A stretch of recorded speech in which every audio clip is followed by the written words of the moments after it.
পাওয়ার কি যখন আমরা পাওয়ার সুইচে চাপ দেব তাহলে এখানে কিন্তু পাওয়ার সুইচের এই মাথায় আমরা ভোল্টেজ পাচ্ছিলাম এতক্ষণ। যখন আমরা নেগেটিভের সাথে টাচ করে দেবো এটা তখন কিন্তু এখানে ভোল্টেজ আর থাকবে না, তখন কি হবে পাওয়ার এসি চালু হয়ে যাবে। বোঝা গেছে? এইভাবে কিন্তু পাওয়ার সুইচ কাজ করে। লজিক হাই লো 1 0 জিনিসটা এই মনে করেন এখানে ভোল্টেজ আছে না, লজিক হাই অবস্থায় আছে। সাপোজ এখানে 3.7 ভোল্টেজ আছে। এখানে আমরা যখন নেগেটিভের সাথে টাচ করে দেবো তখন এখানে লজিক 0 হয়ে যাবে। তো ভোল্টেজ থাকলে 1, না থাকলে 0। যখন লজিক 0 হবে তখন পাওয়ার এসি বুঝতে পারবে আমাকে এখন চালু হতে হবে, এখন পাওয়ার এসি চালু হবে। এবং চালু হওয়ার পরে এখানে অনেকগুলো ভোল্টেজ তৈরি হবে। হ্যাঁ, বাক কয়েলের মাধ্যমে অনেকগুলো ভোল্টেজ তৈরি হবে, কয়েলের মাধ্যমে এবং কয়েল ছাড়া বিভিন্নভাবে তৈরি হবে। এটা ধরেন যে ভি কোড লেখা থাকবে হলো ভি কোড, তারপরে লেখা থাকবে ভি মডেল, তারপরে লেখা থাকবে হলো ডিভিএফএস, তারপরে লেখা থাকবে হলো আপনার এপিটি বা ভিপিএ। তো মিডিয়াটেকে একটা ভিপিএ ভোল্টেজ থাকে, এটা 3 যায় দিতে যায়। আর বাদ বাকি যে ভোল্টেজগুলো আছে এগুলো হলো সিপি আর ফাঁস হয়ে যায়।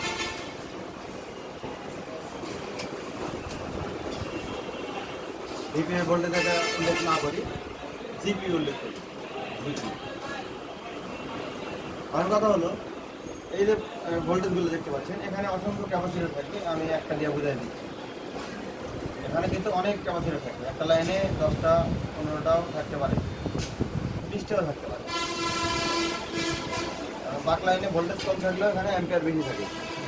এবং এই ভোল্টেজগুলো সিপিইউ আর এএমএমসি বা ইএফএস এর জন্য তৈরি করা হয়।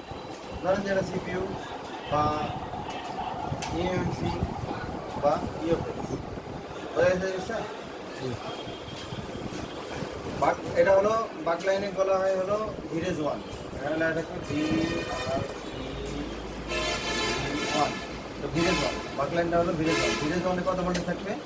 0.6 ভোল্ট থেকে 1.2, একটা থাকবে 2.0, একটা এটা থাকবে একটা। বোঝা যায় জিনিসটা? এগুলো থাকবে একাধিক। যেমন এখানে ভি কোড 0.8 থাকতে পারে, তারপরে আপনার ভি মডেল এটাও 0.8 থাকতে পারে, ডিভিএফএস এটা 0.6 থাকতে পারে, জিপিইউ 0.9 হতে পারে, এরকম। বোঝা যায় জিনিসটা? এরকম ভোল্টেজ এখানে থাকে। আমার কথা হলো এটা তো গেল হলো ভিরেজ 1 কয়েলের মাধ্যমে তৈরি হচ্ছে। এখানে 0.6 থেকে 1.2 ভোল্টেজ থাকবে, একটা ভোল্টেজ থাকবে হাই এলডিও যেটা হলো 2.0। আচ্ছা, কয়েল ছাড়া কিছু ভোল্টেজ তৈরি হবে, কয়েল ছাড়া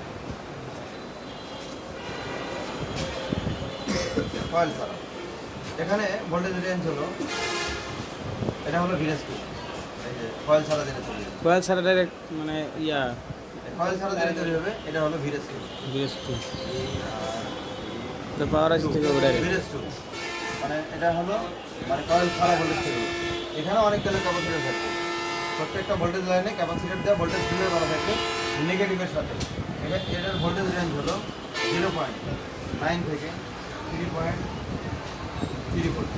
বোঝা গেছে? জি। কারণ কথা হলো এই লাইনে 1.8 থাকতে পারে, 1.3 হতে পারে, তারপরে আপনার 1.2 হতে পারে, 2.8 হতে পারে, 3.0 হতে পারে, 3.3 হতে পারে। এটা হলো ভোল্ট। বোঝা যায় জিনিসটা? এগুলো কখন তৈরি হবে? যখন আমরা পাওয়ার সুইচে চাপ দিব। পাওয়ার যখন চাপ দিব তখন এই ভোল্টেজগুলো তৈরি হবে। তো কয়েল ছাড়া যেগুলো তৈরি হবে ভিরেজ 2, কয়েলের মাধ্যমে যেগুলো তৈরি হবে ভিরেজ 1। অর্থাৎ এটা হলো বাক লাইন, এটা হলো বাক ভোল্টেজ, বাক ভোল্টেজ। আর এগুলো হলো এলডিও ভোল্টেজ, এলডিও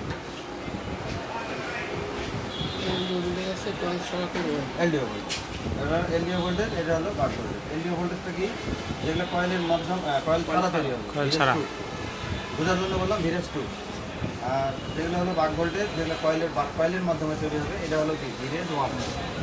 তো ভিরেজ 1 এর ভোল্টেজ রেঞ্জ 0.6 থেকে 1.2, একটা ভোল্টেজ থাকবে 2.0। আর আপনার হলো ভিরেজ টু, এটা ভোল্টেজ রেঞ্জ হলো 0.9 থেকে 0.3।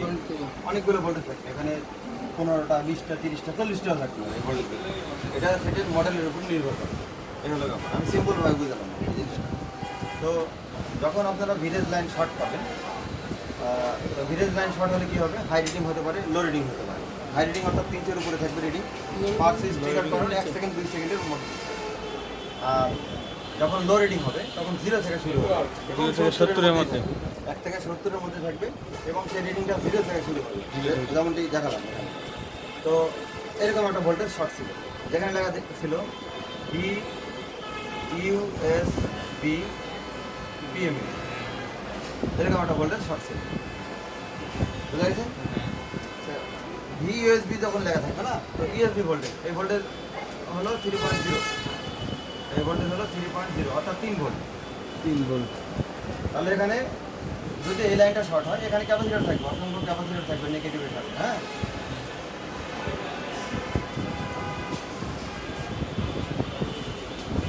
এবং এই ভোল্টেজগুলো যাবে কোথায়? সিপিইউতে না, সেকেন্ডারি থাকবে ভিরেজ 1, ভিরেজ 1 যাবে সিপিইউ। ভিরেজ 1 যেটা বাক ভোল্টেজ, এটা যাবে কোথায়? CPU flasher. আর ইএফএস একই ব্যাপার, একই জিনিস, দুটা স্টোরেজ, শুধু ভার্সনটা আলাদা। এটা যাবে কোথায়? সিপিইউতে, আর হলো ফ্ল্যাশারে। ফ্ল্যাশার। বোঝা গেছে? জি। RAM সিপিইউতে আর ফ্ল্যাশারে যাবে। ফ্ল্যাশারের মধ্যে কি আছে? স্টোরেজ আছে, মানে রম আছে, র্যাম আছে, এই হলো ব্যাপার। বোঝা গেছে? আমার কথা হলো আর কোথাও যাবে না, বাক লাইন কিন্তু আর কোথাও যাবে না, সিপিইউতে যাবে আর হলো ফ্ল্যাশারে যাবে। ফ্ল্যাশারের মধ্যে দুটা রমের দুটা ভার্সন আছে, রম আছে দুটা ভার্সন, একটা হলো ইএমসি আর একটা হলো ইএফএস। ইএমসিটা একটু কম দামি ফোনে ব্যবহার করা হয়, আর ইএফএসটা একটু দামি ফোনে ব্যবহার করা হয়, দুটাই কিন্তু স্টোরেজ। আর র্যামেরও ভার্সন আছে, DDR3 আছে, 4X আছে, 5 আছে, এটা সেটের দামের উপরে নির্ভর করে, একই ব্যাপার কিন্তু। তো ফ্ল্যাশারে আর সিপিইউতে যাবে বা ভোল্টেজ আর কোথাও যাবে। আর ভিরেজ টু যেটা, ভিরেজ টু এটা সব জায়গায় যাবে, সব জায়গায় যাবে। সব জায়গায়, যেমন ডিসপ্লেতে যাবে, টাচে যাবে, ক্যামেরাতে যাবে, সিপিইউতে যাবে, আবার ফ্ল্যাশারে যাবে, আরও অনেক কিছুতে যাবে, বুঝা গেছে? RFIC-তে যাবে, তারপরে আপনার ওয়াইফাই আইসিতে যাবে, বিভিন্ন সেন্সরে যাবে, বিভিন্ন জায়গায় যাবে।